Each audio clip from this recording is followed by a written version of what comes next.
Hello everyone, कैसे हैं? आशा है अच्छे होंगे और अपने गार्डन के कामों में व्यस्त होंगे। आप देख रहे हैं my YouTube channel Lakhnavi gardener. मेरे चैनल पर साथियों आपका बहुत बहुत हार्दिक स्वागत है।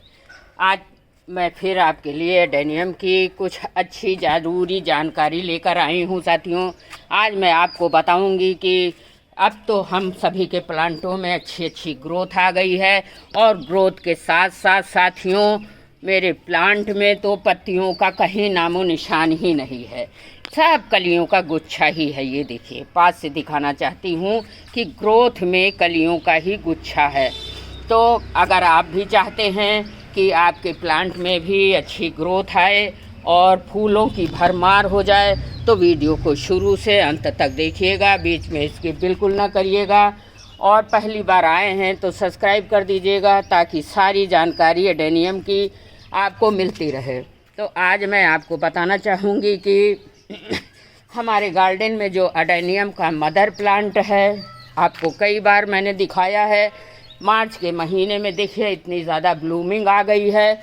और देखिए, जड़ के पास मैं कोई गलत चीज़ नहीं दिखाती हूँ, जो बिल्कुल डेली का डेली वीडियो दिखाती हूँ। जड़ के पास से यहाँ से प्रूनिंग हुई थी पिछले साल।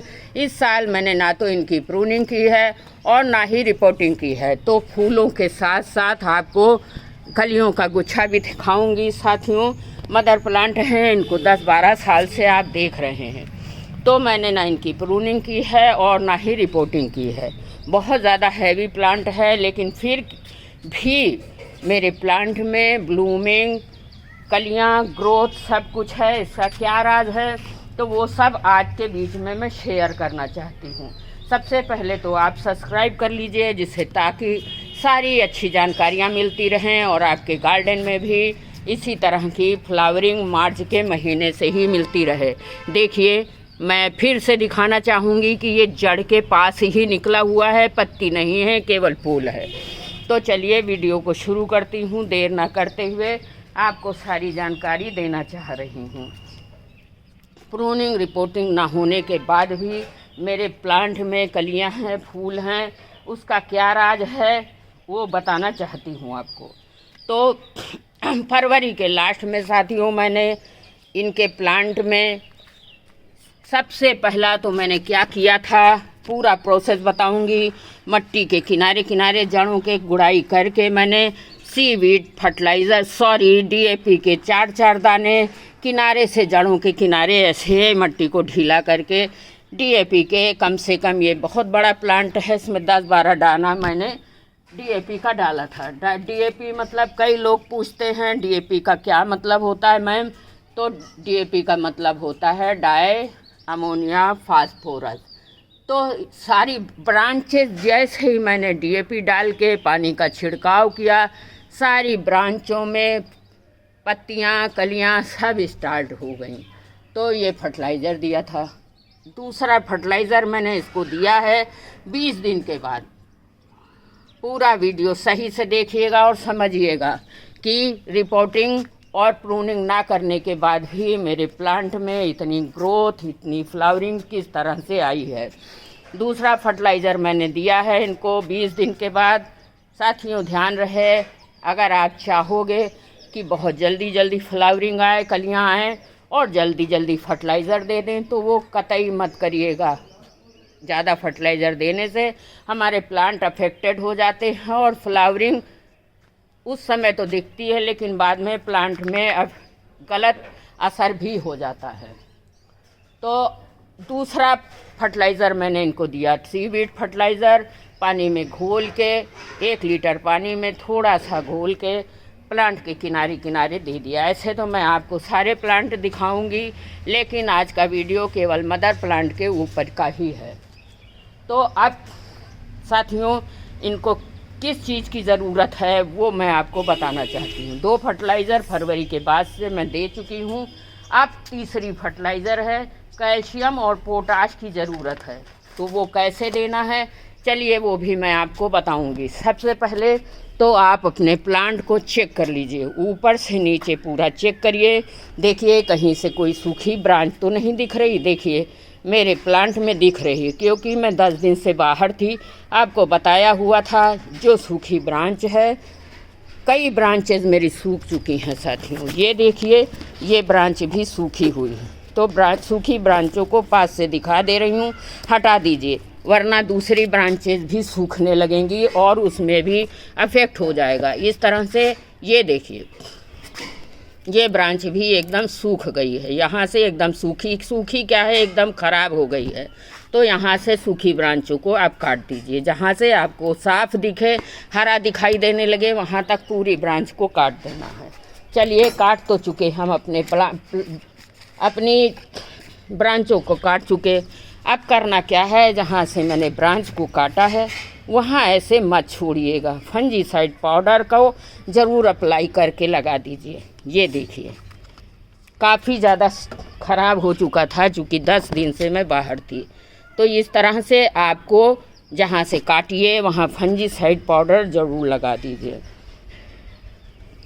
पूरा प्लांट को आपको चेक करना है अब, जिससे कि दूसरी जगह भी फंगस लगने का खतरा ना रहे। चलिए, ऊपर हो गया, अब नीचे की तरफ आ जाते हैं। हम नीचे की तरफ आ जा रहे हैं और नीचे अब क्या करना है वो आपको बताऊंगी। तीसरा फर्टिलाइज़र है साथियों कि हमें इनके किसी बिना धार वाली चीज़ से, मैंने कई वीडियो में बताया है, कोई धार वाला टूल्स नहीं इस्तेमाल करना है एडेनियम में। देखिए, इस तरह से आपको मट्टी निकाल लेनी है। कम से कम 2-3 इंच की मट्टी आप निकाल लीजिए। मैंने इस प्लांट में ना तो प्रूनिंग करी ना रिपोर्टिंग करी। तो अब समय आ गया है कि इनको हमें कुछ कैल्शियम, फास्फोरस, पोटेशियम की ज़रूरत है। इस तरह से बहुत बड़ा प्लांट है साथियों, घुमा भी नहीं मिलता हमसे। तो इस तरह से 1-1, 2-2 इंच की मट्टी को आप बाहर कर लो। चलिए, मट्टी बाहर कर ली है। अब करना क्या है, देखिए, मैं जो फर्टिलाइज़र देने जा रही हूँ वो आपके सामने है। सबसे पहला तो है वर्मी कंपोस्ट। देखिए, 2 मुट्ठी करीब वर्मी कंपोस्ट ले लिया है और देखिए 1 मुट्ठी करीब बोन मील है। ध्यान से देखिएगा साथियों, और थोड़ी सी पोटाश है।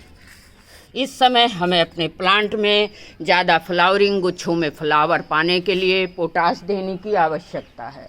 और अब आपको दिखाना चाहती हूँ, 1 मुट्ठी भर के मेरे हाथ में वो डैश है।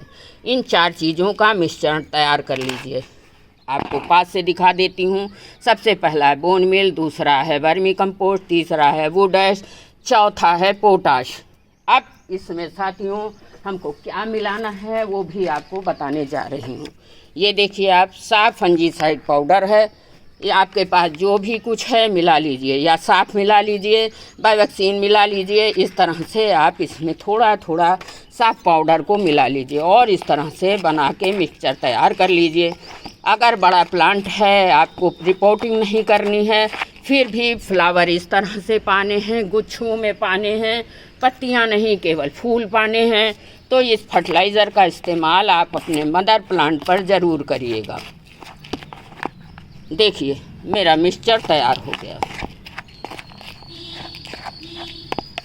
चलिए, अब फिर दिखा देती हूँ। ध्यान रहे, मैंने कई वीडियो में बताया है, धार वाली चीज़ से आपको एडेनियम प्लांट की गुड़ाई नहीं करनी। नहीं, कहीं कहीं से इनके घाव हो जाते, नाखून लग जाता है तो भी घाव हो जाते हैं। चलिए, ग्लव्स नीचे भूल गई हूँ, ग्लव्स पहन के ही मैं काम करती हूँ एडेनियम का कोई भी काम।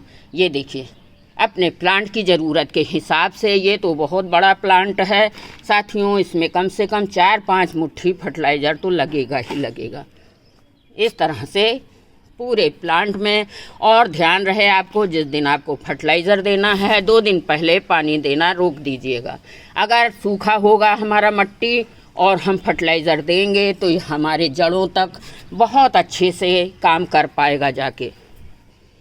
मदर प्लांट का बहुत केयर ज़रूरी है, क्योंकि साथियों मदर प्लांट ही स्वस्थ रहेगा तो हम इन प्लांट के सीड पॉट निकलते हैं उन्हीं से बहुत सारे प्लांट बनाए हैं।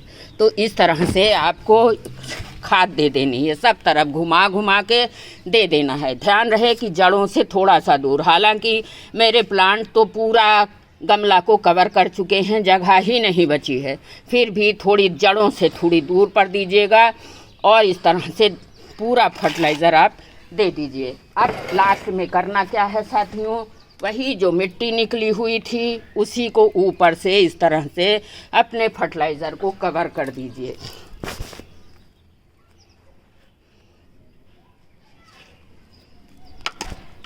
मिट्टी से कवर कर देंगे तो जो हमने फर्टिलाइज़र दिया है वो जड़ों तक आराम से पहुंच जाएगा।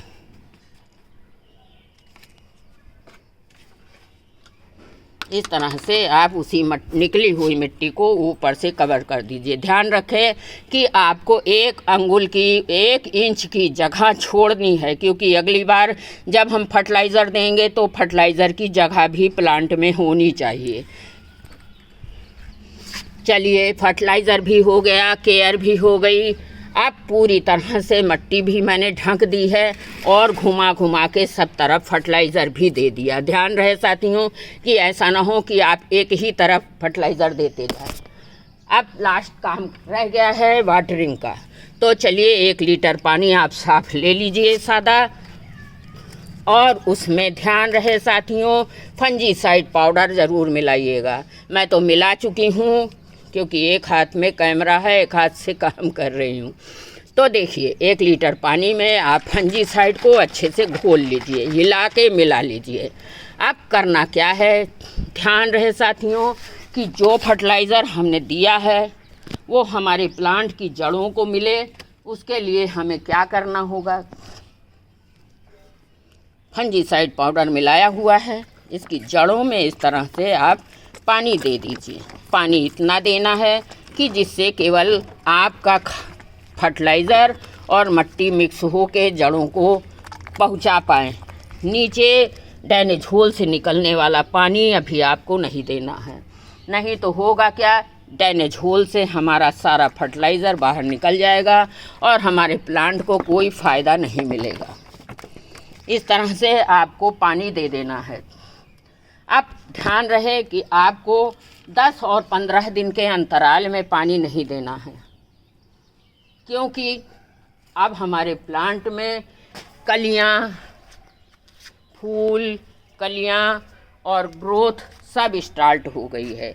जब प्लांट में पत्तियां नहीं थीं तो पानी की ज़रूरत कम थी, अब पत्तियां हो गई हैं, फूल निकलने लगे हैं, कलियां आ गई हैं, तो हमारे प्लांट को पानी की ज़रूरत 4-5 दिन में एक बार तो होनी ही होनी है। क्योंकि अगर हम पानी कम देंगे तो हमारी स्टेम और जड़ें सूखने लगेंगी। इसलिए आप पानी कम से कम 1 दिन छोड़, 2 दिन छोड़ 1 दिन में आपको पानी देना है।